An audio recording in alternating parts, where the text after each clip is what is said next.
Merci beaucoup pour les très gentilles introductions. Balade pour un bébé robot, je suis heureux de vous les citer. C'est un de mes enfants chéris avec le dessinateur Edmond Baudouin.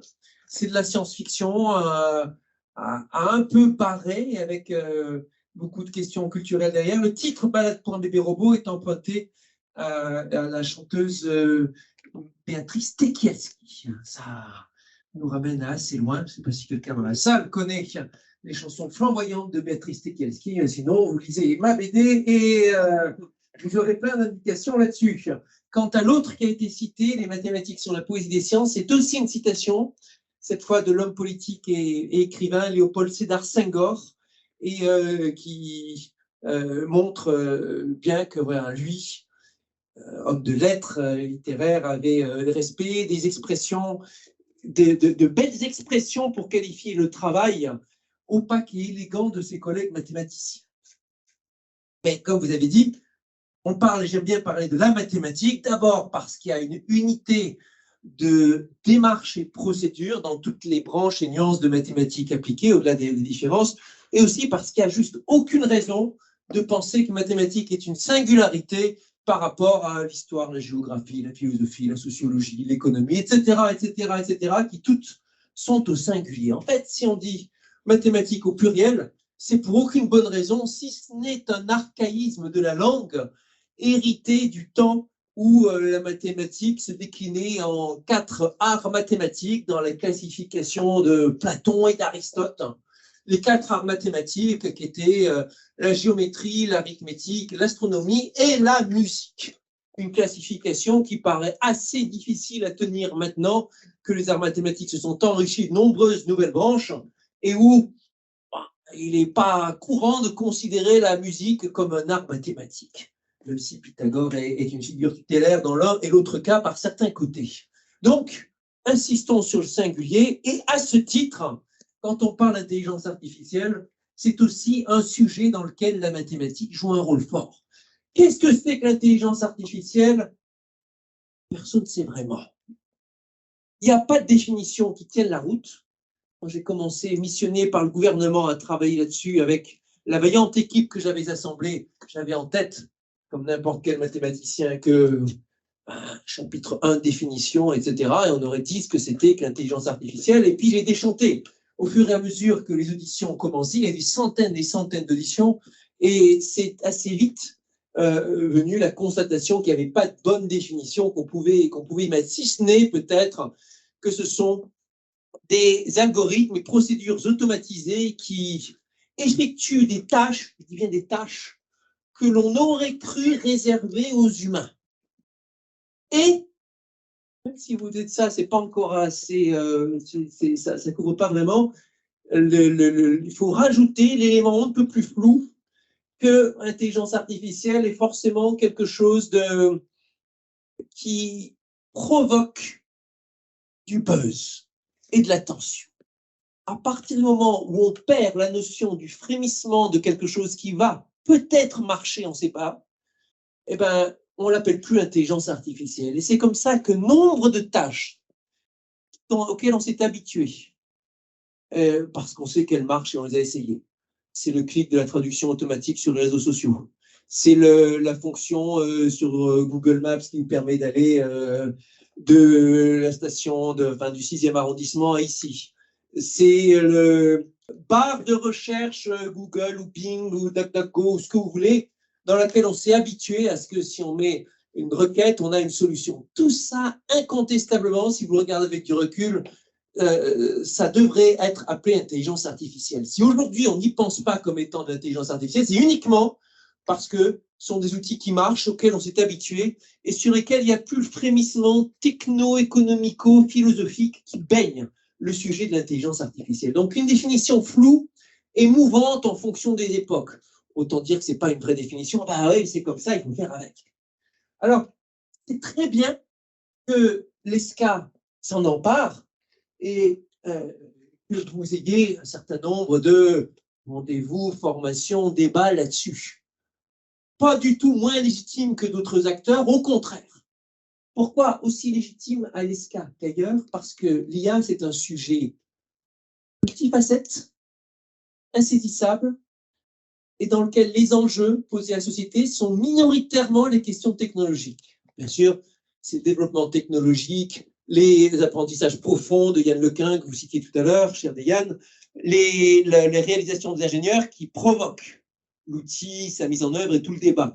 Mais par rapport aux problèmes de société qui se posent, aux arbitrages, à l'instruction des lois, aux dangers, aux avantages et tout ça, dans tout ce panel de discussions interdisciplinaires, la question purement technique est minoritaire. Et les gros sujets, ils ont trait au comportement, ils ont trait à des questions politiques, ils ont trait à des questions de savoir-faire, des questions de ressources humaines. Et bien souvent, la question posée à l'IA, c'est une question en miroir sur nous, notre société et la façon dont on va l'aborder.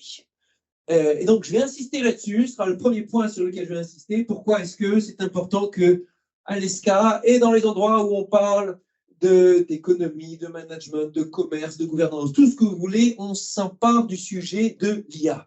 Première anecdote, la question de l'IA et de la démocratie. Aujourd'hui, dans tous les journaux, on se demande que vont-ils menacer la prochaine campagne électorale, ou alors on se demande est-ce que Cambridge Analytica, avec ses sombres manipulations algorithmiques, a influencé le vote du Brexit de façon significative ou pas, ou alors on se demande qu'est-ce qui est à l'œuvre aujourd'hui dans la déstabilisation, les fausses nouvelles qui circulent sur les conflits, les guerres, etc. Quel est l'impact de l'IA? Bon, c'est partout. Et la première fois que j'ai entendu parler de ce sujet, c'était il y a presque 30 ans. C'était quand j'étais élève dans une autre école spécialisée en sciences, en tout cas, c'était l'école normale supérieure. Moi, j'étais côté mathématiques. Et ce soir-là, il y a presque 30 ans, c'était une boum organisée en collaboration avec les collègues de la même rue, des Arts Déco.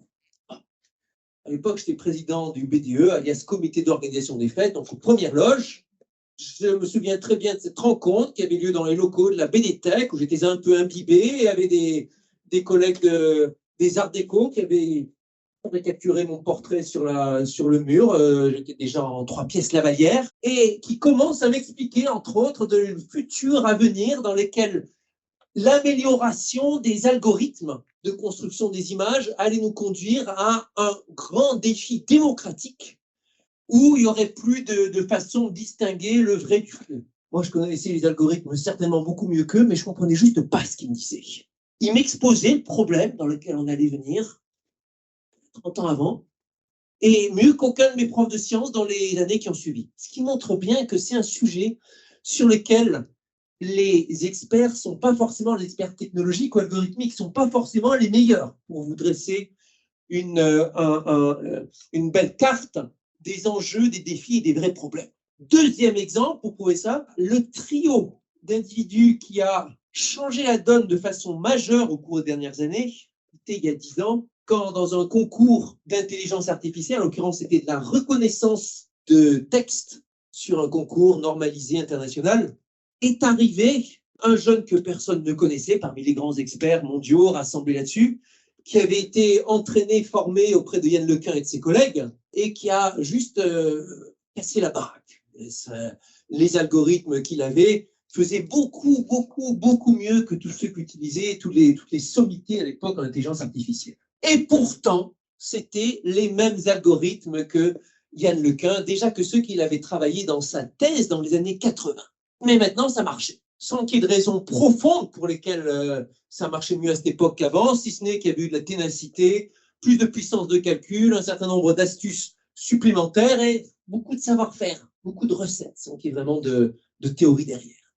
Le trio qui bossait ensemble, Yoshua Bengio, Yann Lequin, Geoff Hinton, ils sont devenus presque du jour au lendemain des superstars, d'abord dans le monde select des spécialistes en informatique, puis plus généralement, ils ont récupéré toutes les plus grandes récompenses possibles en informatique au niveau mondial et tout ce que vous voulez.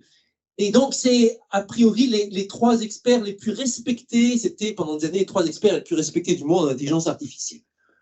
Leurs positions par rapport au débat public sont on ne peut plus divergentes aujourd'hui. L'un, Geoff Hinton, a démissionné de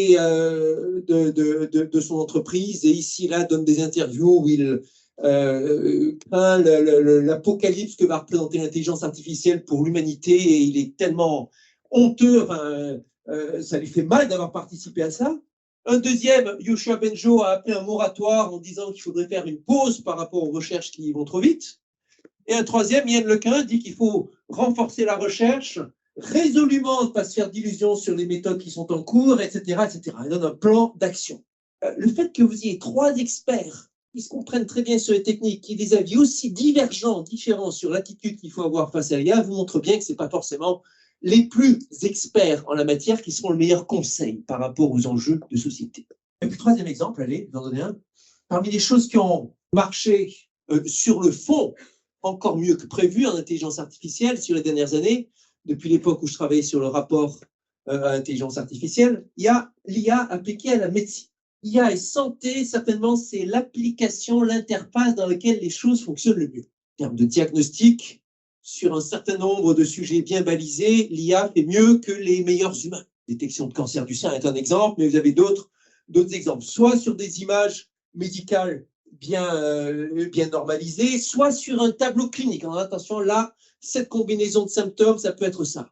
Ou alors, pour détecter à travers des centaines et des centaines, des milliers de cas, quelle combinaison improbable de médicaments donne un meilleur résultat que prévu, etc.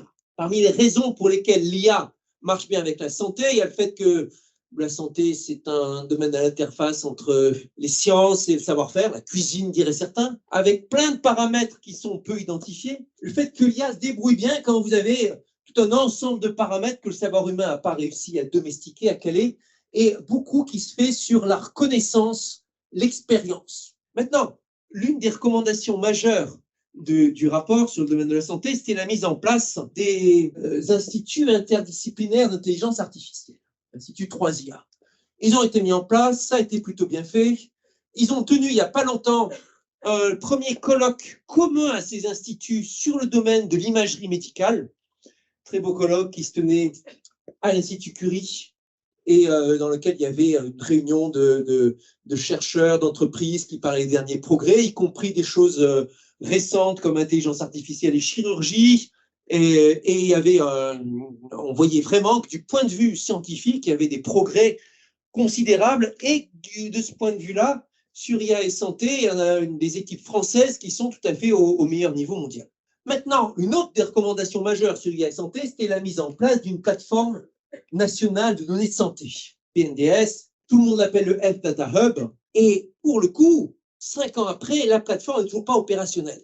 Pas du fait de problèmes techniques, mais du fait de problèmes politiques. Problème de polémique déclenchée sur la question de souveraineté quand l'équipe a passé un contrat pour le cloud avec Microsoft, et quand certains journalistes se sont alarmés de ce que les données de santé sensibles des Français allaient être hébergées sur un cloud tenu par une entreprise américaine.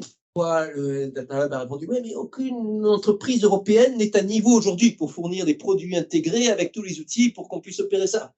N'empêche, le débat, la polémique a fait perdre un temps considérable avec un débat sur les prérogatives respectives entre la CNIL et les équipes de recherche qui faisaient tourner le projet. Et là aussi, une autocensure de la part du pouvoir politique qui n'a pas osé transférer des pouvoirs qui allaient bien à l'équipe de recherche, plus un imbroglio administrativo-juridique qui fait qu'à la fin, pour des raisons qui n'ont rien à voir avec les sciences ou avec la technique, si vous déposez, vous, start-up, jeune pousse, une demande d'interrogation du fichier national de données de santé pour voir si ça tourne, si vous avez une chance avec vos algorithmes de faire une percée, etc., vous devez attendre quelque chose comme 10 mois avant de juste avoir le jeu de données qui vous permette de lancer l'expérience. Si vous voulez, après un premier jeu, refaire une passe en regardant, peut-être ce n'est pas la bonne question, peut-être il faut que je modifie l'algorithme pour faire ci, ça, vous devez refaire une demande complète en changeant le motif de la demande, et ainsi de suite, avec un cycle qui, bien évidemment, est complètement dissuasif. Et vous voyez ici comment, grande leçon d'ailleurs de toute façon de mon mandat politique, les sujets techniques, on arrive à les résoudre quand ils sont solubles. Les sujets humains, c'est beaucoup plus dur. Les sujets politiques, c'est très dur. Et ce genre de débat, vous le traînez pendant des années et des années. Dans un contexte, la santé, qui est globalement surréglementée en France, aussi, par exemple, par conséquence du scandale du sang contaminé, par tendance naturelle du système à réguler de plus en plus, et c'est très dur de revenir en arrière. Donc ceci pour insister, vous avez compris avec ces différents exemples, que l'IA, c'est pas qu'une affaire de techniciens et d'algorithmiciens, c'est aussi, et peut-être surtout, tous les enjeux de la mise en œuvre par tout le reste des activités de la société. C'est un sujet éminemment pragmatique, et c'était le premier mot que j'avais choisi pour exposer mon rapport en 2018 à la remise de texte. Premier mot, expérimentation. C'est un sujet pragmatique où les théoriciens sont à la terne. C'est un sujet qui progresse par l'expérimentation. Deuxième mot-clé, partage. Aussi bien le partage des compétences dans un sujet très pluridisciplinaire que le partage des données et des informations, autant dire un partage de confiance. Troisième mot-clé, souveraineté, aussi bien la souveraineté géopolitique nationale d'un pays, d'un continent, que la souveraineté des activités humaines par rapport aux activités algorithmisées. Débats qui sont tous ici encore en cours d'interrogation. Alors, on en vient au sujet de soutenabilité. D'abord, mon rapport, comme ça a bien été mentionné, était le premier à ce niveau-là qui faisait une telle étude de la question IA et écologie, avec un chapitre entier consacré à l'écologie. Un secteur dans lequel, globalement, les espoirs d'appropriation du sujet par l'IA ont été plutôt déçus. Sur les 5 dernières années, c'est un domaine qui a peu progressé en matière d'IA. Il y a quelques réalisations jolies ici et là, mais on reste toujours plus dans les potentialités que dans la vraie mise en œuvre. Et un sujet qu'on avait déjà traité au début, avec les questions les plus simples à poser, le bilan carbone, le bilan énergétique, le bilan ressources. Le bilan carbone, de poser la question de l'empreinte carbone, c'est très difficile et pas vraiment pertinent de séparer l'intelligence artificielle du numérique en général. Il y a des études, c'est un sujet qui est régulièrement étudié, controversé aussi, du bilan du numérique en matière de carbone. Mais aussi le bilan énergétique. Vous pouvez dire, et même quand l'énergie, même quand c'est de l'énergie propre, entre guillemets, renouvelable, ça ne fait pas disparaître la pertinence de la question de la sobriété énergétique. Parce que si vous utilisez, par exemple, de l'électricité renouvelable, c'est l'électricité qui pourrait être utilisée dans un autre contexte. Et dans un contexte où l'énergie dominante dans le monde aujourd'hui, de très loin, c'est le charbon, et où tout le monde est persuadé que chaque secteur est persuadé que les développements des énergies renouvelables qui vont venir, ça viendra en priorité à son secteur. Les gens du transport sont persuadés que ça va être pour eux, les gens je sais pas, du soin sont persuadés que ça va être pour eux, etc., etc. Donc, sobriété énergétique est quelque chose à avoir aussi en tant que tel. Troisièmement, les ressources. Dans un contexte où la question de la disponibilité de certains minerais, de certaines terres rares, du cuivre, du lithium, etc., etc., non seulement pose une question de ressources globales, mais pose aussi une question de dépendance géopolitique évidente, mais encore pose des questions environnementales, à une heure où les activités minières sont toujours l'un des facteurs de pollution dans le monde les plus forts et un des facteurs sur le terrain d'injustice et d'esclavage, dans certains cas, les plus importants. Donc, cette question des ressources aussi, elle est là. Les chiffres sont durs à calculer et l'objet de controverse. À l'époque, déjà, on utilisait les études et la réflexion du Shift Project. Il y a beaucoup plus de corpus là-dessus maintenant qu'il y a 5 ans, et ce sont des domaines dans lesquels on voit qu'à la fois, c'est pas le secteur le pire, mais en même temps, c'est un secteur sur lequel il y a une vraie vigilance à avoir, que les questions de durée de vie des appareils, de consommation, etc., sont des questions à bien prendre en tête, y compris des régulations par rapport à ça. Mais écologie et soutenabilité ou durabilité, ça va au-delà de juste la question environnementale. On rappelle les différents objectifs de développement durable, un certain nombre concernent des questions qui sont des questions de développement humain, des questions de gouvernance humaine, des questions de justice. Et l'intelligence artificielle vient aussi là-dedans de façon forte avec des questionnements.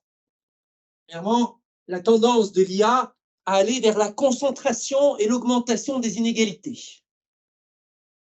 Bon, certains facteurs, premier exemple de facteur, comme la majorité de l'intelligence artificielle aujourd'hui est faite par l'exemple, par statistique, ça va reproduire des corpus qui sont déjà biaisés et donc les perpétrer.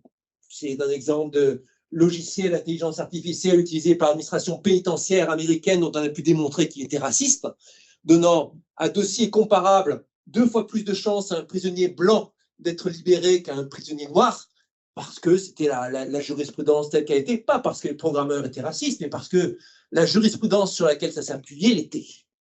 C'est un des facteurs de reproduction des inégalités, des injustices. D'autant plus pervers que quand ça vient d'un algorithme, on se dit que c'est plus fiable. C'est la machine qui le dit, c'est pas un humain avec ses préjugés. Évidemment, si la machine a été entraînée sur un corpus qui est vérolé, le résultat ne sera pas ça.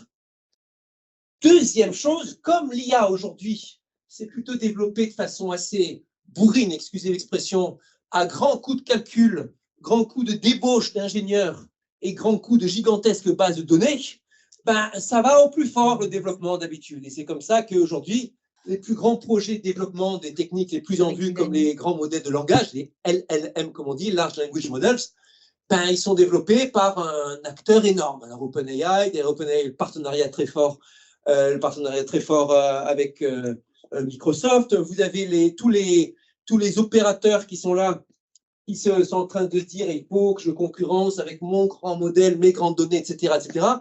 Et les universités sont en train de dire s'il vous plaît, est-ce qu'on pourrait jouer avec un grand modèle de langage qu'on pourrait faire nous-mêmes, etc. Pour l'instant, ce sont que les très gros qui récupèrent ça.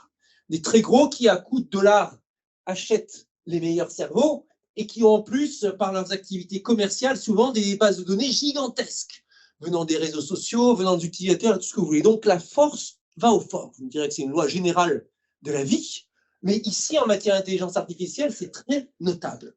Et donc un facteur de déséquilibre qui s'augmente encore par rapport à ça. Sur les dernières années, par rapport à l'avance en matière d'IA, l'IA, c'est ce qui fait le plus le buzz parler, les États-Unis continuent, et les grands groupes américains continuent à accroître leur avance. Donc ça, c'est un deuxième facteur par lequel les inégalités peuvent s'aggraver en matière d'intelligence artificielle. Un ministre d'un État asiatique m'a dit un jour, texto, AI is the greatest inequalizer ever.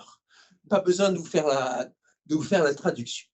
Bien sûr, ces objectifs et ces questions, elles sont indispensables pour avoir quelque chose de durable. Troisième facteur, par rapport à l'augmentation des injustices, c'est le fait que dans ce travail bourrine qui est de mettre au point une bonne IA, subtile et tout ça, il y a plein de tâches répétitives et que bien souvent, le développement de ces grands projets technologiques vient avec de la main-d'œuvre humaine très peu payée. Il y a quelques années, l'exemple qui a été bien visible dans les journaux, c'était les entrepôts Amazon dans lesquels vous aviez des humains téléguidés qui avaient tant de secondes pour aller ici, là, aller mettre les bouquins ou les marchandises ici. Ça a été un scandale tel qu'ils ont dû réviser leur procédure.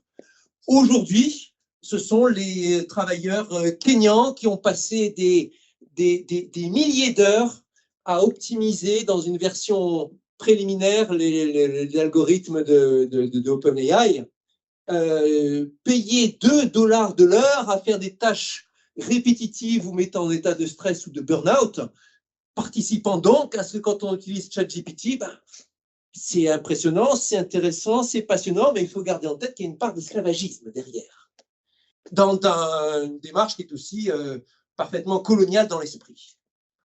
Donc, le temps d'avoir une chaîne complètement durable de l'IA, il y a ce travail considérable à la fois sur la consommation, l'impact, l'empreinte, mais aussi le développement humain. Et vous voyez que ça va être toute une affaire. Maintenant, la question, mettons de côté ce premier sujet qui est l'impact écologique de l'IA en tant que développement de théorie, de technologie. En quoi maintenant la technologie, telle qu'elle existe ou telle qu'on va la développer, va aider ou pas à la transition écologique, à la mise en place de pratiques durables. Je vais vous donner deux classifications. D'abord, classification à moi. En premier, la façon dont la technologie peut aider en général aux questions écologiques. Et bien sûr, ça peut aider de tous les côtés avec la technologie. Vous allez, que ce soit de la chimie, de l'IA ou ce que vous voulez, vous pouvez économiser, optimiser la consommation d'énergie d'un bâtiment, mieux trouver comment disposer les éoliennes de votre parc d'éoliennes, améliorer fluidifier la relation client de votre entreprise, travailler à un service de santé de meilleure qualité, etc., etc. Tout ce que vous voulez. Détecter automatiquement telle situation de pollution, aider à repérer par des images satellitaires dans tel type de champ, quelle va être la bonne pratique de permaculture ou le bon type de champignons mycorhiziens qui va venir en symbiose avec vos plantations, etc. Tout ça, c'est des exemples, il y en a des dizaines et des dizaines, par lesquels de l'IA ou de la technologie en général peut aider à la transition écologique. Maintenant, quelles sont les nuances? Premier type de nuance, en général, technologie donnée, c'est qu'une fraction du chemin est sur bien des sujets en matière écologique, une fraction très minoritaire. On va prendre un premier sujet justement qui est l'agriculture. Agroalimentaire, à l'échelle de la planète, c'est l'enjeu numéro 1 en question environnementale et écologique en général. Si on raisonne en matière d'empreinte carbone, c'est entre 25 et 30% au niveau mondial. Le premier poste, c'est aussi le levier le plus important par lequel on peut individuellement changer son empreinte carbone. De loin, changer ses habitudes alimentaires, c'est le levier le plus important. Et quand vous regardez les transitions écologiques, les gros, c'est sortir de la dépendance aux énergies fossiles qui est là à tous les niveaux, dans la fabrication des engrais, dans le transport des marchandises, etc., etc. Bien sûr, sortir des pesticides, des insecticides, tout ce que vous voulez, pour lequel il y a consensus des experts en biodiversité, des experts du Muséum d'histoire naturelle, que c'est un facteur majeur d'extermination des populations animales. C'est le changement des habitudes alimentaires, parce que si vous changez le processus de production sans changer l'alimentation, ça ne sert à rien. C'est la valorisation du métier qui va avec, agriculteur. Pas un métier qui aujourd'hui fait se presser les jeunes dans les formations, c'est un métier dans lequel le chômage est négatif depuis longtemps. Pourtant, c'est un métier indispensable, si on en croit les projections du Shift Project, pour réaliser une transition écologique à l'échelle de la France, pour pouvoir arriver à la neutralité carbone, on a besoin en une génération de doubler le nombre d'agriculteurs qu'il y a aujourd'hui. Quelque chose comme passer de 400 000 à 900 000, quelque chose comme ça. Ce n'est pas la tendance actuelle. Vous regardez tous ces grands défis, transition des habitudes, sortir des énergies fossiles, sortir des pesticides, revaloriser le métier, et vous demandez à quoi va servir l'IA là-dedans, pas si clair. Certes, vous pouvez trouver des trucs indirects ici, là, je ne sais pas. Par exemple, l'IA va permettre de faire des publicités pour le métier d'agriculteur mieux ficelé. OK, mais s'il n'y a pas de la revalorisation derrière de salaire, ce qui veut dire aussi un changement des prix au niveau du consommateur, ce qui veut dire un chamboulement et des accords durs à faire avec la grande distribution, ça aura un impact limité. Donc là, on est sur une partie de la technologie qui sera une petite partie du chemin. Alors, tous les ans, au Salon de l'Agriculture, il y a un sous-salon à l'intérieur qui s'appelle la ferme digitale, que je vous recommande. Et on voit qu'il croît année après année. Il y a plein de solutions numériques, algorithmiques proposées aux différents acteurs de toute la chaîne agroalimentaire.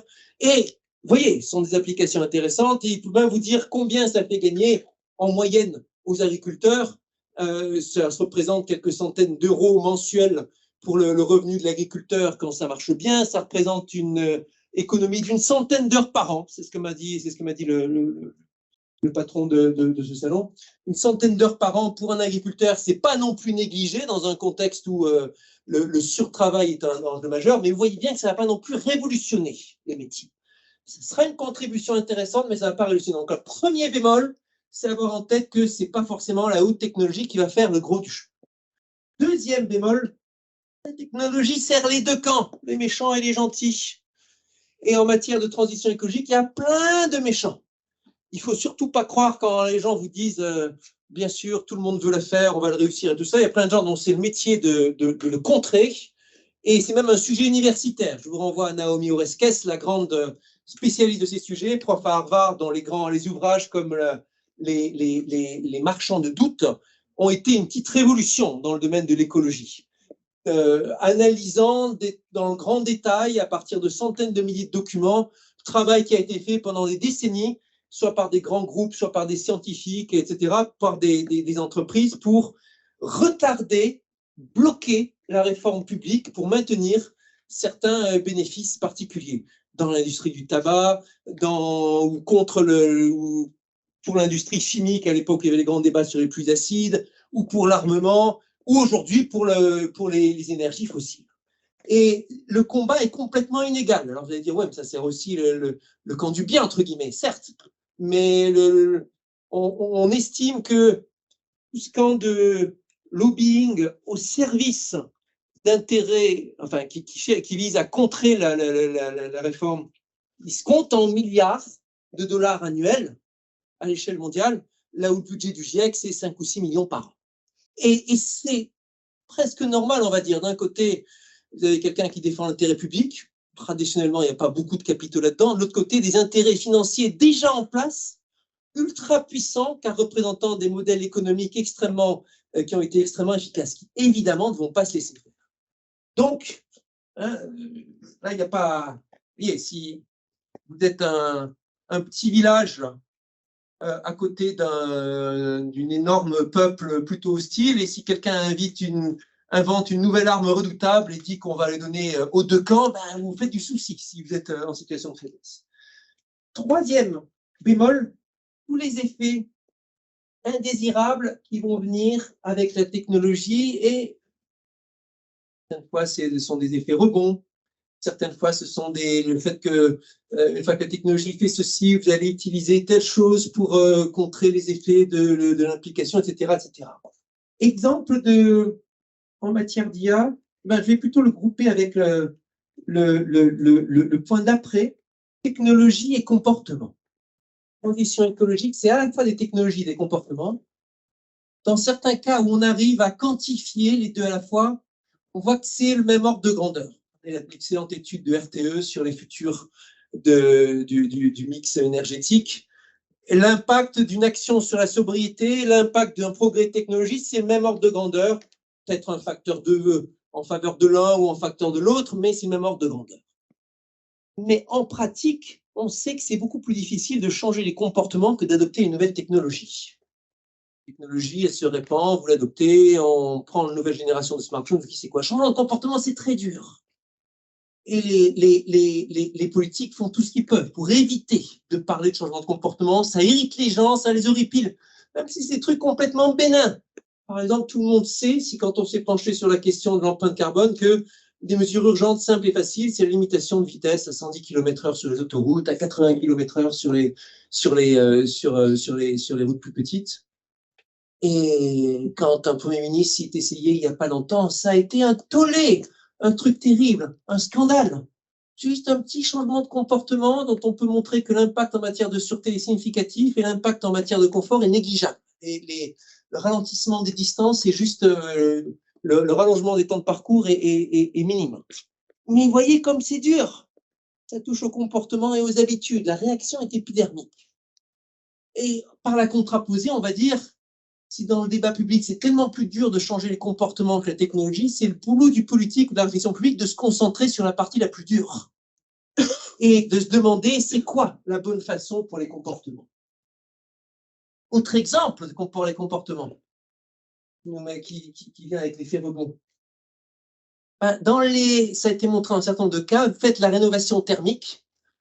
La rénovation thermique, c'est l'une des actions qui sont les plus impactantes pour le bilan énergétique. Il y a une visée sociale derrière aussi. L'IA aide à la rénovation thermique, l'IA vous aide à faire les bons diagnostics, à trouver les bonnes solutions et tout ça, il y a des choses assez impressionnantes qui sont là-dessus. Mais, bien souvent, les quartiers dans lesquels vous faites la rénovation thermique sont des quartiers dans lesquels les usagers ensuite montent le thermostat. Ah oui, c'est bon, ça ne pue plus rien, c'est bon, je peux laisser chaud, de toute façon, j'ai rénové, j'ai fait mon devoir, je peux y aller. Ça, c'est de l'effet rebond à fond.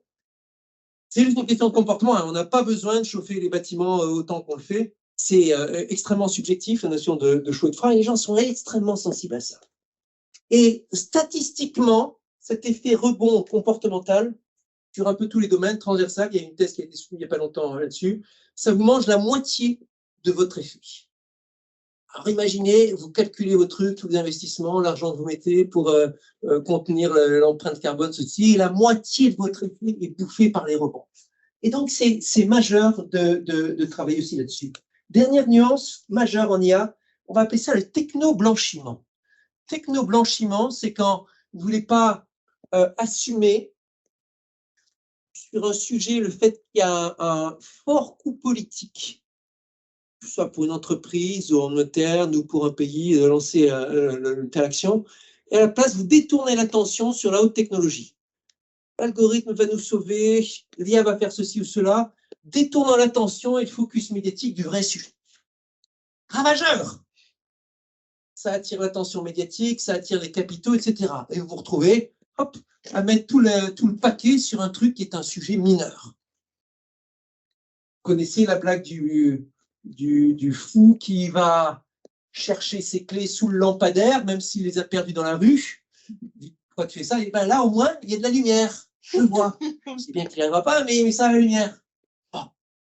C'est la même chose un peu. Exemple. Il y a un an, les grands avionneurs du monde réunis dans une grande conférence de presse nous disent, ça y est, grande nouvelle, on investit dans la captation carbone. Et on va investir dans cette gigantesque usine de captation carbone qui est construite dans le Texas, etc. Bon, ça fait le tour du monde. Premièrement, quand vous regardez leurs engagements, vous voyez qu'ils ne sont pas foulés. Les sommes pour lesquelles ils sont engagés représentent 1/1000 de l'empreinte carbone annuelle du secteur des transports par avion. Sans dire que dalle. En matière d'ordre de grandeur, la bonne réponse, ça aurait dû être « Vous foutez de notre gueule, là, c'est quoi votre sujet? Pourquoi vous nous parlez de ça ?» Alors que, deuxième, le vrai sujet, aujourd'hui, le problème numéro 1, de très loin par rapport à l'empreinte carbone de l'aviation, c'est l'augmentation exponentielle du trafic. Point. Vous ne pouvez pas vous intéresser à un sujet avec une empreinte sans regarder d'abord la quantité. C'est le facteur numéro 1. Et on a un truc qui croît exponentiellement. Tout ce que vous pouvez faire pour remplacer la technologie haute, ça ne sera pas de taille à lutter contre cette augmentation exponentielle. Mais vous voyez, les avionneurs réussissent, à faire oublier ça, à donner une image de responsabilité en mettant de côté l'énorme éléphant qui est dans la pièce et en se concentrant sur la petite souris qui est quelque part sous le feu des projecteurs. Et comme la captation carbone, c'est du high-tech, tout le monde en parle. Regarde, voilà, oui, pour ça. Ça, c'est le techno-blanchiment et c'est redoutable. Même ordre d'idée quand le gouvernement, en 2021 ou 2022, disait « l'agriculture de l'avenir, c'est intelligence artificielle, robotique et sélection et édition génomique. » Techno-blanchiment à fond. Non que ce soit des sujets inutiles, mais le fait d'attirer l'attention de ces sujets qui seront de toute façon mineurs sur l'ensemble du grand schéma est une façon de détourner l'attention. Alors maintenant, les transitions réussies, c'est quoi? C'est beaucoup de choses, ça demande beaucoup d'ingrédients. L'IA peut servir dans chacune des étapes et aussi entrer des difficultés dans chacune des étapes. J'en distingue 7. Premièrement, il vous faut un constat de ce qui ne va pas, de la catastrophe, le rapport du GIEC, votre facture électrique, quelque chose comme ça. Ou l'effondrement de la biodiversité. Premièrement, le constat. Deuxièmement, le plan. Le plan qui vous dit, voilà, comment transformer l'économie, comment transformer le truc, comment rénover ma maison, quelle route prendre, etc. Des plans, on en a plein aujourd'hui. Hein. Regardez les publications du Club de Rome, les publications du Shift Project, les publications de l'IDRI sur la transition agroécologique, les scénarios de RTE pour l'énergie, on en a. Mais on est toujours loin du compte. Troisième ingrédient, la volonté de vraiment bouger. Ça peut être très dur. Imaginez si vous êtes colocataire dans une propriété collective et que vous voulez les convaincre qu'il faut se lancer dans la coûteuse rénovation, tout ce que ça peut être comme coût délicat et les assemblées générales houleuses que vous allez avoir. À l'échelle du monde, c'est encore pire avec les COP, les intérêts de tous les côtés, la diversion, etc., etc. Plus le monde entier qui se met en guerre, quand vous êtes bombardé, vous n'avez pas tellement le loisir de réfléchir à votre rénovation énergétique. Troisième ingrédient, c'est la gouvernance.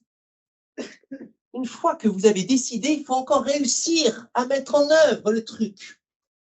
Pensez au bonnet rouge, révolte contre les portiques qui faisaient sens du point de vue de la transition écologique parfaitement. Bon, bonnet rouge, révolte, émeute, à la fin, pas de transition. Vous allez dire, c'est de la faute des citoyens qui n'ont pas compris. Ce n'est pas une bonne réponse. Si vous êtes en politique publique, votre boulot, c'est d'avoir l'adoption de la mesure et de trouver qu'est-ce qui va faire que ça va être adopté. Et une pensée aux Gilets jaunes qui sont aussi nés au départ d'une question de fiscalité écologique. Et regardez ça, non en vous disant ils n'ont rien compris, mais en vous disant comment faire pour que ça marche. Question de gouvernance. Même sujet des finances. Considérable. C'est quand on fait la somme de tout l'argent qui est investi dans le monde sur les questions vertes et qu'on compare ça aux différents plans de mise en œuvre, on voit qu'il manque à peu près un facteur 10. C'est très coûteux. Sinon, pensez à la révolution, à la rénovation thermique. Si votre banquier ne vous fait pas de prêt, vous ne ferez pas. Et là, c'est des sommes considérables. Oh, ça, c'est quelque part entre 5 et 10% peut-être de l'ordre, allez, imaginez, de l'ordre de 5% du PIB annuel à déverser chaque année pendant toute une génération. Faites les comptes et vous verrez dans quel ordre de grandeur on est. Deuxième ingrédient, il faut de la main-d'œuvre. Si l'artisan vient pas, les artisans ne viennent pas faire votre rénovation thermique, ça ne se fera juste pas. Et on sait combien c'est dur de trouver des artisans aujourd'hui. Les agriculteurs dont je parlais tout à l'heure, ou les conducteurs de transport en commun, ou les contrôleurs sur le terrain pour vérifier la mise en œuvre et accompagner les changements, etc., sont en matière de ressources humaines des gigantesques populations qu'il s'agit de former, recruter, éduquer, etc., etc.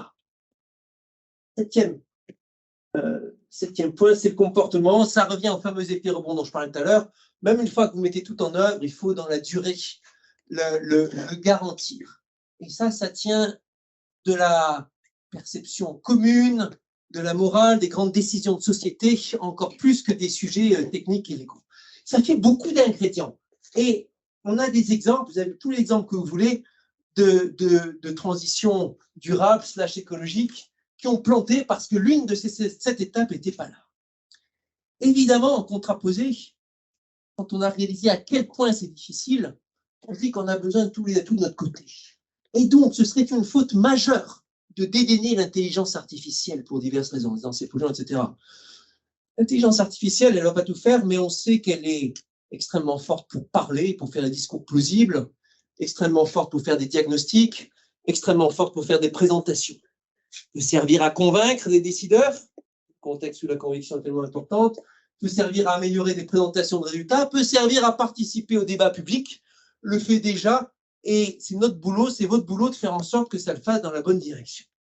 Et bien sûr, c'est un sujet de recherche passionnant qui, en soi, ne serait-ce que ça, justifierait qu'on y consacre beaucoup d'énergie.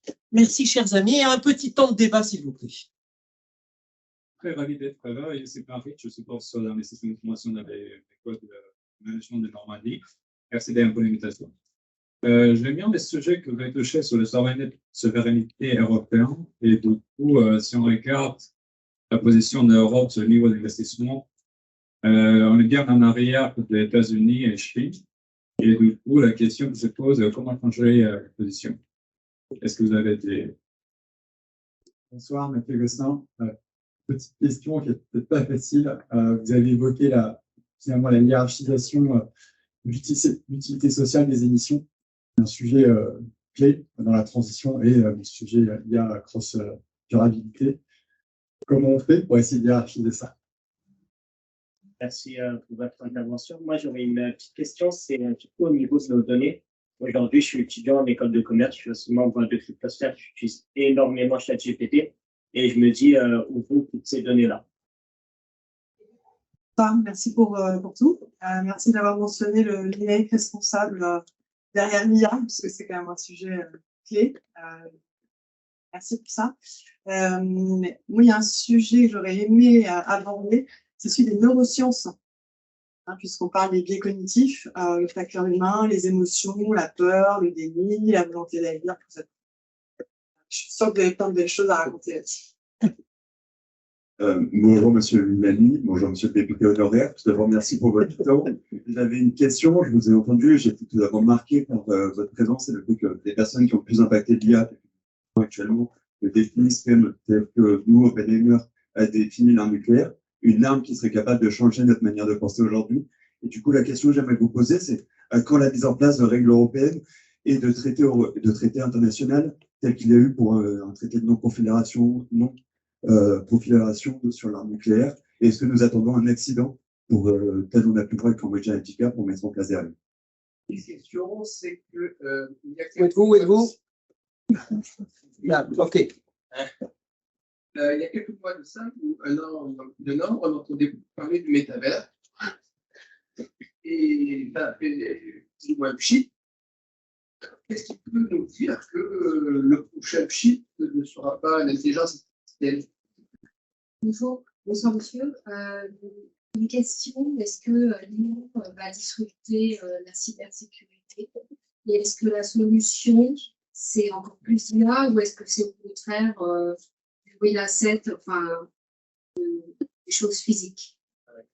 Bonjour, monsieur le député honoraire. Appelez-moi Cédric, ça ira. Peu importe. C'est simplement pour vous poser une question. Vous avez parlé de notre besoin d'aller plus loin sur l'aspect durable justement de l'IA et j'aimerais que vous reveniez s'il vous plaît sur la question humaine et juridique parce que vous avez évoqué à plusieurs moments l'aspect d'inégalité dans l'accroissement de par l'utilisation de l'IA. Est-ce que vous avez des idées sur comment l'améliorer et comment peut-être pas forcément la décroître mais au moins la réduire? Ça veut dire la même chose. Le stress, je crois. Et aussi, juste une dernière, mais c'est simplement une précision, si vous pouviez redonner le nom, excusez-moi, j'ai pris beaucoup de notes, vous avez évoqué un moment Naomi. Mauvaise caisse, oui. Oui, si vous pouvez juste redonner la référence. Merci. Allez, encore deux questions. Si. Bonsoir. Petite question. Étant donné votre niveau en mathématiques, est-ce que mathématiquement parlant, la singularité dans l'IA est-elle possible? C'est-à-dire le moment où l'intelligence artificielle dépasserait l'humain, comme on peut voir un peu dans les films de science-fiction et post-apocalyptique. Ok. Allez, une dernière. Bonjour à tous. Je voulais simplement vous poser la question quant à l'éducation de l'exploitation de l'intelligence artificielle dans les entreprises. On voit aujourd'hui, c'est qu'elles sont toutes soucieuses de la manière dont elles vont pouvoir l'implémenter, mais elles ne savent pas tout simplement comment est-ce qu'elles vont pouvoir le faire et à quelle fin. Comment est-ce qu'elles vont pouvoir. Merci. On prendre une dernière ou pas?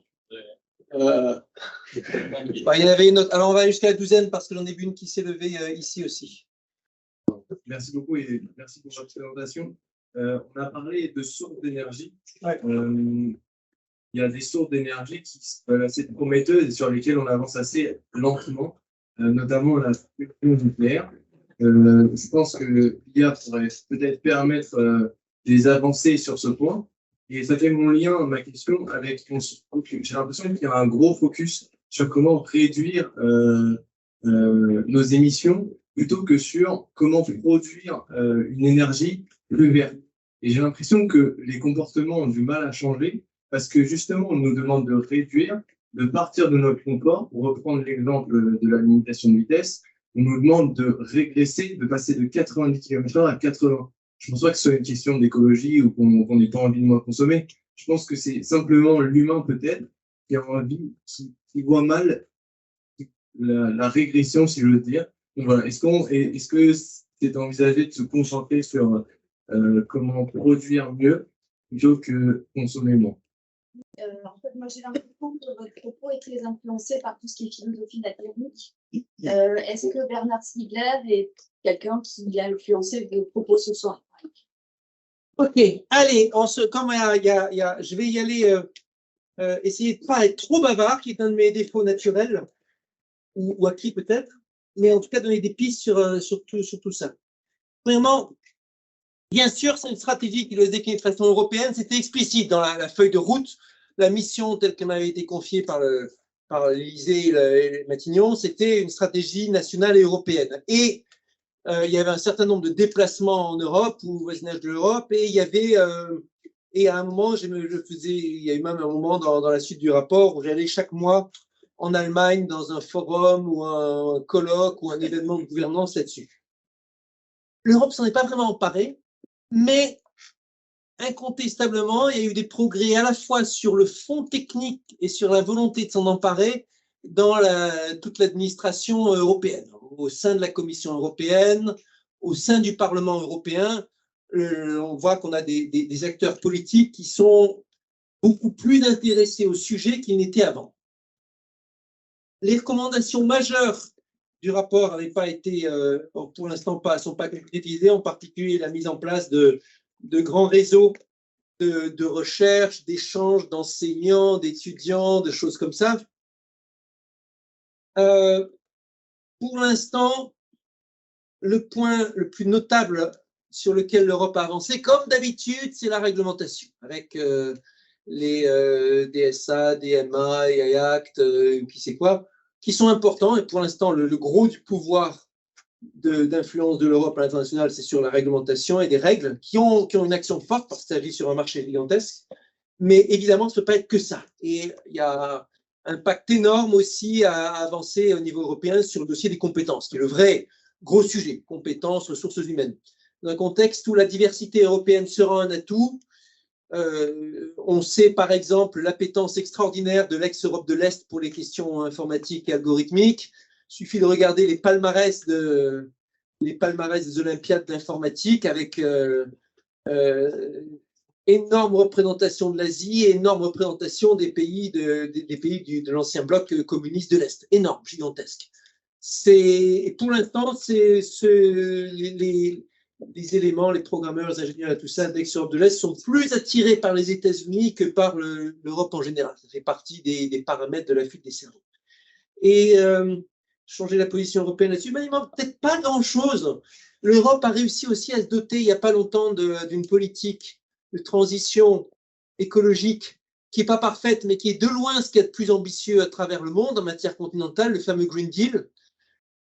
On sent qu'il est menacé et fragile parce qu'il y a plein de pays qui commencent à déclarer qu'ils veulent revenir en arrière, qui voient que c'est dur de mettre en œuvre. On voit aussi que dans les pays où il y a des politiques écologiques au plus près du pouvoir, il y a une vraie inquiétude en ce moment sur l'impopularité de la mise en œuvre. C'est le cas de façon claire en Allemagne, c'est le cas en Autriche.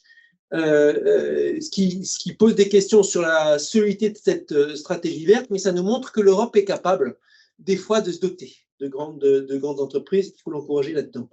Comment on fait pour hiérarchisation sociale des émissions? Eh ben, on se castagne, c'est comme ça que ça s'appelle, avec un grand débat politique, par autre mot, dans lequel on va décider, instruire pour savoir si dans le grand gâteau à se répartir, gâteau des émissions de carbone admissibles, gâteau des consommations d'énergie admissibles, est-ce qu'il va y avoir tant pour le numérique, ou tant pour l'agriculture, ou tant pour cela? C'est une décision vraiment politique. Et même si c'était juste une décision d'experts, le fait que la société doit se l'approprier pourrait passer que par un débat politique aux différentes échelles. Évidemment, ça ne sera pas facile, mais ça fera partie de l'enjeu. Alors, par exemple, le Shift Project pose la question, quand ils font leur bilan du numérique, ils posent la question explicite. Par exemple, ils pointent du doigt le fait qu'un secteur qui est très consommateur s'appelle la pornographie, qui vient avec un certain nombre d'interrogations sur l'exposition, etc., l'exposition des jeunes, mais il montre que la consommation, l'empreinte carbone de ce secteur à lui-même est importante. La question, est-ce qu'il y a un débat de société pour aller avec, etc., etc. Donc, c'est vraiment en tout cas, on est vraiment dans le politique, pour hiérarchiser socialement. Alors là aussi, chaque secteur est persuadé que les empreintes résiduelles qui resteront, idéalement, l'empreinte d'un Français moyen passe, je sais pas, de 10 à 2 tonnes par an et par individu, et sur les émissions autorisées, chaque secteur à peu près est persuadé que ce sera lui le rescapé. L'agriculture se dit, évidemment, moi je suis le plus important, on va me garder. Le numérique se dit, ben non, le numérique, on ne va pas le brider.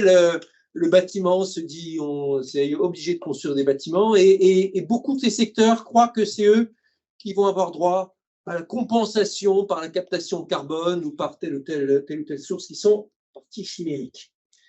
Quid du numérique responsable? Oui. Les neurosciences. L'ambition initiale de l'intelligence artificielle, quand ça commence dans les années 50, juste après la mort d'Alan Turing, c'est aussi comprendre nos processus cognitifs à partir de la construction d'algorithmes. On a beaucoup changé de braquet par rapport à ça. On s'est aperçu que c'est tellement compliqué, les processus cognitifs est tellement différent qu'il n'y a plus que quelques points d'intersection là. Dans certains travaux, Stanislas Dehaene, tel réseau de neurones c'est vrai qu'il y a, avec les réseaux de neurones, une vague imitation de la structure du cerveau, humain ou animal, c'est vrai. Mais ça reste plutôt au niveau de l'analogie qu'au niveau vraiment du travail scientifique. En revanche, il y a un corpus qui se développe et qui a vocation à s'accroître énormément sur nos rapports cognitifs par rapport à la technologie. avec un certain nombre de sociologues, de philosophes. Et là, ça branche avec la question sur les philosophes de la technique, Bernard Stiegler et d'autres, oui. Mais aussi, on va citer dans les anciens Jacques Ellul, Ivan Illich, André Gorz, dans les contemporains sociologues comme Gérald Bronner, Bruno Patino, un David Chavalarias, qui est algorithmicien de formation, mais dans son ouvrage Toxic Data, il explique très bien, il le fait avec les exemples et tout, les mécanismes cognitifs qui sont à l'œuvre dans la communication sur les réseaux numériques, les phénomènes de bulle, les phénomènes de polémisation du débat, ou certains phénomènes que personne n'avait anticipés. Par exemple, l'expérience montre que le passage au numérique du débat entraîne un décalage des arguments et des positions vers la droite au sens politique du terme. Le décalage, il est plus ou moins sensible selon les pays, mais il est net dans à peu près tous les pays. Pour un certain nombre d'analyses a posteriori qui vont là-dedans, mais personne n'avait prévu ça a priori. Le projet initial de l'Internet est plutôt au contraire, un projet,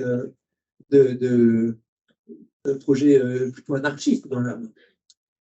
Et donc, ces philosophes et ces sociologues, ils ont vocation à jouer un rôle important et dans certains cas à être aussi poursuivis et quantifiés par des travaux plus techniques, plus précis.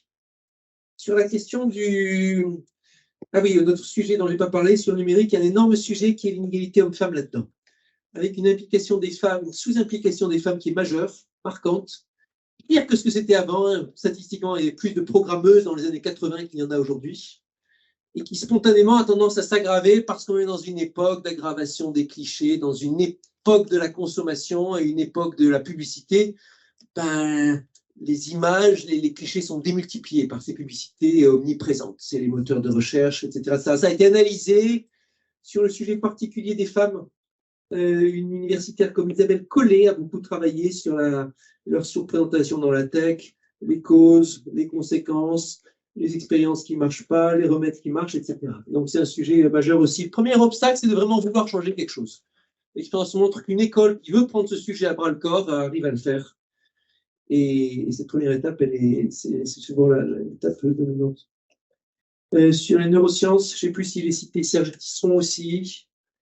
Et bien sûr, les économistes et les philosophes des pieds ont un rôle majeur à jouer là-dedans. Dan Kahneman, Olivier Sibony, Kassenstein. Un ouvrage récent, un gros pavé de Kahneman, Sunstein, Sibony, s'appelle Noise, qui parle beaucoup de la non-reproductibilité humaine, de l'arbitraire humain, de la justice, des cas dans lesquels la mise en algorithme pourrait aboutir à des résultats plus justes. Il analyse sur la justice, il analyse sur des questions de service et d'autres choses. Dans la question de service, l'IA appliquée à la justice, quelque chose qui fait peur, mais quand on décortique les statistiques humaines, on voit qu'il y aurait déjà de quoi avoir peur en voyant la façon dont la justice fonctionne aujourd'hui. Métavers, oui, à Fepchit. Je suis content parce que je n'y croyais pas dès le début. Il y a d'autres fois où j'ai eu moins le flair. Hein. Il y a 15 ans, quand un de mes collaborateurs la physique statistique pour parler en intelligence artificielle, je lui ai dit, t'es sûr que tu veux vraiment faire ça? Tu sais, c'est très beau, on dit, ils n'ont pas beaucoup de résultats. On était en 2008, 4 ans avant qu'arrivent les grosses expériences de Lequin, Hinton et Benjo dont je vous parlais, mais ça montre que sur ce coup-là, je n'avais pas du tout de flair. En tout cas, là où le métavers ressemblait à une sorte de vaste opération commerciale pour essayer de s'approprier tout ce qui se fait de virtuel à travers le monde, certains diraient que c'était même peut-être un grand pare-feu envoyé par Meta à l'époque où il y avait leur lanceuse d'alerte, Frances Haugen, qui faisait le tour des parlements à travers le monde pour dénoncer la politique algorithmique désastreuse de Facebook. Ça ne semblait pas quelque chose de très solide. Une vision, mais qu'est-ce qu'il y a derrière? Il y a des choses derrière, des trucs qui marchent, des trucs qui ont juste laissé les experts ahuris. Je vous prends juste un exemple. Quand il y a 15 mois, j'ai écouté au très beau festival de culture scientifique de Florence, dans le Gers, j'ai écouté un exposé de Bertrand Braunschweig, qui est l'un des plus hauts responsables en matière de numérique en France, avec une grosse carrière, INRIA et tout ça. Et il faisait un exposé grand public sur l'IA et les agents conversationnels. Il nous montrait sur des exemples, voici un piège rhétorique qui plante les meilleurs agents conversationnels du moment. Bon. Et puis, 3 mois plus tard, arrive ChatGPT et je me dis, ben allez, hop, je pose, je discute avec lui, je lui tends le piège tel qu'il avait été exposé par Bertrand. Et ChatGPT se jouait du piège. Il y avait eu un saut dans la qualité qui, d'un coup, venait remettre là où pendant 10 ans les meilleurs experts avaient piétiné, ChatGPT, paf, passait le test haut la main. Qui dit surprise dit qu'il y a quelque chose derrière qui est intéressant. Et on peut multiplier les exemples. On n'a toujours pas fini d'analyser les conséquences de la fameuse partie de AlphaGo contre Licédol. On a les collègues en chimie qui vous disent grâce à l'IA, on est arrivé à trouver de nouveaux matériaux et de nouveaux produits qu'il nous aurait fallu 30 ans pour les trouver si on avait fait les procédures habituelles. Ou les collègues en médecine qui nous disent, voilà, on peut dire que telle et telle personne ont la vie sauve grâce à l'IA. Pas qu'on puisse en dire autant pour le métavers. Et donc, il y a quelque chose d'intéressant et de très conséquent. Ça ne vaut pas, bien sûr, le grand emballement monstrueux en matière de finances qu'on a ici, les pages journaux et tout ça, ou les aberrations. Le jour où Microsoft a planté Google a planté la présentation de son grand modèle de langage, les concurrencés de ChatGPT, ce jour-là, ils ont perdu 100 milliards en capitalisation boursière. Ce genre d'aberration montre bien que ce n'est pas un domaine, un emballement qui obéit à des règles rationnelles. Et c'est toujours comme ça. Mais quand même, derrière, il y a quelque chose de solide et durable. Il y a la cybersécurité, oui, dans tous les sens. Il y a de nouvelles méthodes d'attaque, de nouvelles méthodes de défense. En fait, ce matin, j'étais à Bordeaux dans un colloque sur l'IA qui était organisé à l'EFRI. Et ça faisait partie d'un tour de France organisé par la revue Le Monde informatique, et décortiquant en long et en large les liens entre IA et cybersécurité. Et que ce soit dans l'IA ou dans la cybersécurité, le plus gros sujet, c'est pas trouver les nouveaux algorithmes, les gens très intelligents qui s'en chargent, c'est pas établir les règles de bonne conduite, il y en a partout, etc. C'est pas d'avoir les bonnes lois. Le plus gros sujet, c'est les ressources humaines. La formation de toutes les personnes, y compris les PME qui n'ont pas les moyens pour se payer la formation ou un ingénieur IT, spécialiste en sécurité, y compris l'acculturation, comme il dit, vous avez une entreprise qui est attaquée, par exemple, eh bien, vite, qui il faut contacter? Est-ce que c'est le responsable au niveau de la commune, au niveau de la région, au niveau national? Est-ce que c'est le responsable qui dépend du ministère? Est-ce que c'est l'ANSSI ou qui c'est quoi? Rien que cette information, qui contacter en cas de crise, ça demande une pratique. Pas parce qu'il y aura la règle quelque part, ça sera acquis. C'est parce qu'il y aura eu un savoir-faire accumulé, une expérience, des répétitions, des exercices de crise et qui c'est quoi. Donc c'est vraiment de la formation et des ressources humaines. Est-ce qu'il faudra un accident pour qu'on régule? Ah oui, alors OpenAI, oui. J'ai appris seulement récemment que OpenAI est peut-être un hommage à Oppenheimer et peut-être aussi du fait que Sam Altman et Oppenheimer partagent une date importante en commun. Et en tout cas, il y a une grande différence entre l'IA et le projet Manhattan, c'est que dans le cas du projet Manhattan, vous aviez un grand projet monstrueux, technique, secret, dans lequel il fallait les meilleurs scientifiques du moment, un investissement d'État colossal, l'un des plus grands projets technologiques de l'histoire de l'humanité.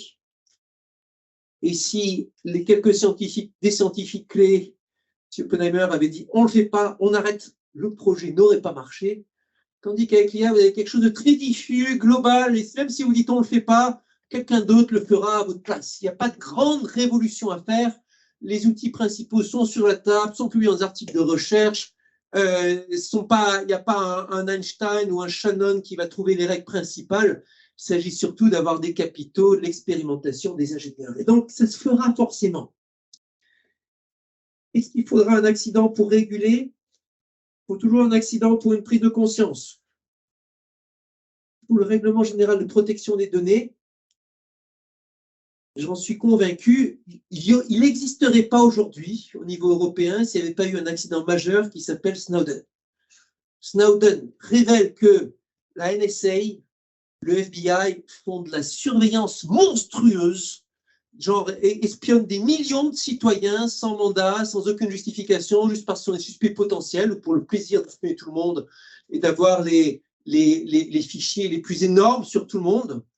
Scandale planétaire, on découvre que des chefs d'État sont espionnés, que les Américains espionnent tous les projets économiques à travers le monde, etc., etc. Et là, d'un coup, L'Europe qui était en pourparlers sur le GDPR depuis des années, ça pataugeait, oui, non, peut-être et tout, là se réveille en disant ensemble, il faut réguler. Et là, le GDPR est arrivé. C'était un accident majeur. Avec les conséquences sont pas finies. Tout à l'heure, vous parliez de Julian Assange, auquel j'ai rendu visite dans la prison haute sécurité de Belmarsh. Assange était l'éditeur de Snowden et aussi de Manning, Wikileaks, qui a révélé des crimes de guerre, des scandales environnementaux, des scandales de corruption à travers le monde. S'y a tiré plein d'ennuis. À ce jour, rien publié qui soit faux, a parfois pris des positions à titre personnel qui sont contestables, mais c'est pas pour ça que vous mettez les gens en prison, normalement. En tout cas, le dit Assange se retrouve traité exactement comme un terroriste dans une prison de très haute sécurité, à l'isolement 23 heures sur 24, dans une prison, dans une cellule de 6 mètres carrés, sous le coup d'une demande d'extradition des Américains qui souhaitent lui faire un procès. Ils ont préparé un dossier aux petits oignons, voulant le mettre sous les verrous pour 175 ans pour espionnage. Ça, c'est aujourd'hui le genre de choses qui vous montre à quel point ce sujet numérique et de démocratie est extraordinairement sensible. Question sur le... Ah oui, on décroît l'inégalité. Il faut quand on veut le faire de bout en bout, le développement de la technologie TIC, on peut le faire. À preuve, il y a quelques années, quand Microsoft a développé Tay, son agent conversationnel, son chatbot, très vite, il a fallu le tuer, si vous me passez l'expression, parce qu'il était devenu raciste, sexiste, trumpiste, nazi, tout ce que vous voulez. Il s'étant fait laver le cerveau, si je puis dire, par des gens bien intentionnés sur le web qui trouvaient ça rigolo. Moi, je suis en train de créer tous les compteurs. Mais ChatGPT ne le fait pas. Ça montre bien que quand on veut le faire et avoir un produit qui tient la route, on y arrive. Le nom que je disais tout à l'heure, c'est Naomi Oreskes de Harvard. D'ailleurs, c'est l'une des intervenantes dans l'excellent ouvrage édité par Greta Thunberg sur le climat. La singularité, pour l'instant, c'est de la science-fiction et c'est quelque chose qu'utilisent les gens, les criminels comme Elon Musk et autres, pour faire du buzz et donc attirer des capitaux en faisant peur aux gens. Pour développer l'IA, l'exploitation des entreprises, c'est de la formation, c'est du débat, c'est des événements et des paroles encore et encore. Fusion nucléaire, ah oui, et dernière question là. Je ne vais pas répondre à toute la question, mais je vais vous recommander le dernier ouvrage très dérangeant d'Aurélien Barraud. Il y a des choses critiquables et tout ce que vous voulez. Mais l'une des choses qu'il argumente, c'est que si jamais on avait une source d'énergie verte parfaite, là, à disposition illimitée, ça serait une calamité sans précédent pour l'humanité. Parce que pour l'instant, on a utilisé les sources d'énergie pour artificialiser, détruire le vivant, détruire tout ce qu'on veut pour les paysages, faire du bâtiment et tout ce qu'on veut. Et donc, s'il n'y a pas la réforme des comportements, de la perception qui va avec, la source d'énergie verte illimitée, on l'utilisera pour continuer à détruire. Et donc, ce n'est pas juste dans la technique qu'est le salut. Alors, chers amis, j'ai trop traîné. Je vous avais dit, même en essayant de me contrôler, j'y arrive pas. C'est tout à fait naturel, si je puis dire. Mais on continue. Et je repasse la parole à Déane. Merci.